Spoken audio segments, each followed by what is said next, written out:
మన మధ్యతరగతి కుటుంబాల్లో ఎప్పుడో ఒకప్పుడు ఎక్కడో అక్కడ ఇలాంటి సంఘటనలు జరిగే ఉంటాయి. ఒకసారి ఈ వీడియోను పూర్తిగా వినండి.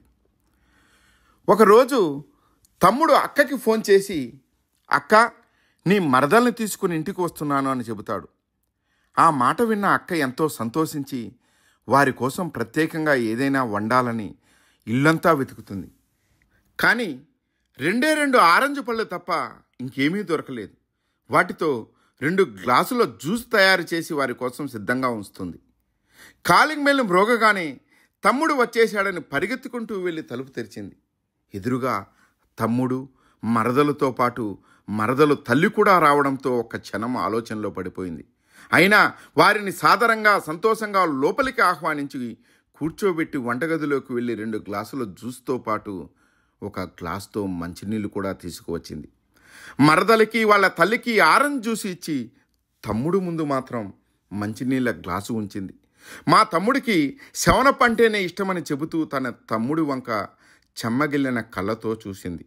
తమ్ముడు అది తాగి నిజం తెలుసుకుంటాడు. ఇంతలో తమ్ముడి అత్తగారు నాకు కూడా శవనప్ కావాలి అని అనడంతో ఒక్కసారిగా అక్క గుండె వేగంగా కొట్టుకోవడం మొదలు పెడుతుంది. ఇప్పుడు ఏం చేయాలో అర్థం కాక అక్క కంగారు పడుతుంటే వెంటనే తమ్ముడు నేను వెళ్ళి తెస్తానులే అని చెప్పి వంటగదిలోకి వెళ్ళి 1 గ్లాసుని కింద పడేస్తాడు. అది విని అందరూ వంటగదిలోకి వెళ్ళి ఏమైంది అని అడిగితే పొరపాటున ఉన్న శవనప్ అంతా కింద ఒలికిపోయింది, నేను దుకాణానికి వెళ్ళి ఇంకొకటి తెస్తాను అని చెప్పగానే అతని అత్తగారు వద్దులే బాబు అని వారించి ఆవిడ ముందు పెట్టినటువంటి ఆరెంజ్ జ్యూస్ని తాగుతుంది. అప్పటికి సరిగ్గా మధ్యాహ్న సమయం కావడంతో ఈరోజు మీ అక్కగారి చేతి వంట తినే మనం ఇక్కడి నుంచి వెళ్ళాలి అని తమ్ముడి భార్య అనడంతో, అయ్యో అంతకన్నా భాగ్యమా, 5 నిమిషాల్లో వంట రెడీ చేస్తానంటూ అక్క ఆలోచిస్తూ లోనికి వెళ్తుంటే వెంటనే తమ్ముడు కలగజేసుకుని మరొక రోజు వచ్చినప్పుడు తప్పకుండా తిందువు గానీలే అని చెప్పి ఇప్పుడు మనం అర్జెంటుగా వెళ్ళి బయలుదేరాలి, మనకు పని ఉంది అని చెప్పి ముగ్గురు బయలుదేరుతారు.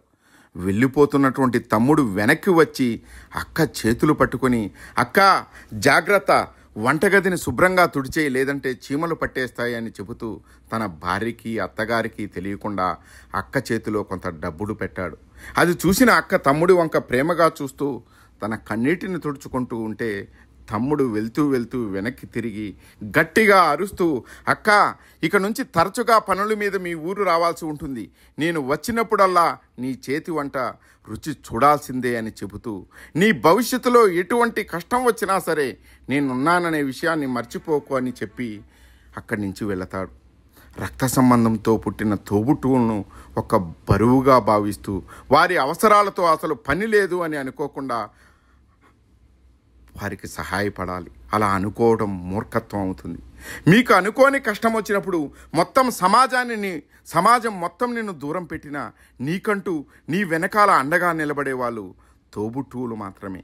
మానవ జన్మ ఎత్తినందుకు కష్టాల్లో ఉన్న మీ తోబుట్టువులను ఆదరించండి.